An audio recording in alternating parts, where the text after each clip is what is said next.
In today's video, I'm going to teach you how to detach an instance from a component in Figma. Before we jump in, here's what this means and why you might do it. Components are reusable, master elements. Instances are their copies. Instances inherit changes from the main component, which is great for consistency.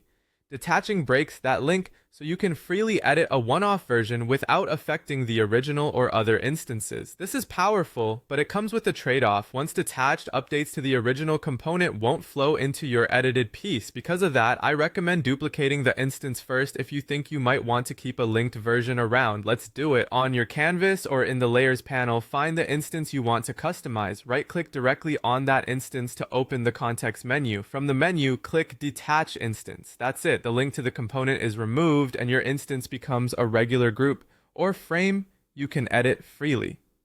Here's what you'll notice right away. The instance icon disappears in the Layers panel, and all overrides you had, like text changes, image swaps, or color tweaks, remain as normal layers.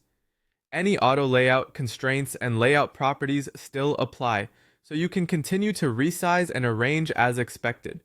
If your instance contained nested components, only the top-level instance you detached is affected. Nested instances remain linked unless you detach them separately. A few best practices will help you avoid surprises. Detach only when you need granular control that instances don't allow. If you're working within a shared design system, consider leaving a comment or note explaining why you detached so collaborators understand the deviation.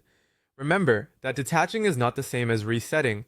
Reset instance reverts overrides while keeping the link, whereas detach instance removes the link entirely. If you detach by accident, use undo right away to restore the instance. There's also a handy shortcut, Shift plus Command plus B on Mac, or Shift plus Control plus B on Windows, which runs the same detach action without the menu. Finally, once detached, you can't relink that exact object back to the original component unless you undo. If you realize later you still want the benefits of a component, swap the detached piece for a fresh instance from your assets panel and reapply your edit selectively. And that's the whole process. Right-click the component, then click Detach Instance. Use it thoughtfully and you'll get the flexibility you need without losing control of your design system.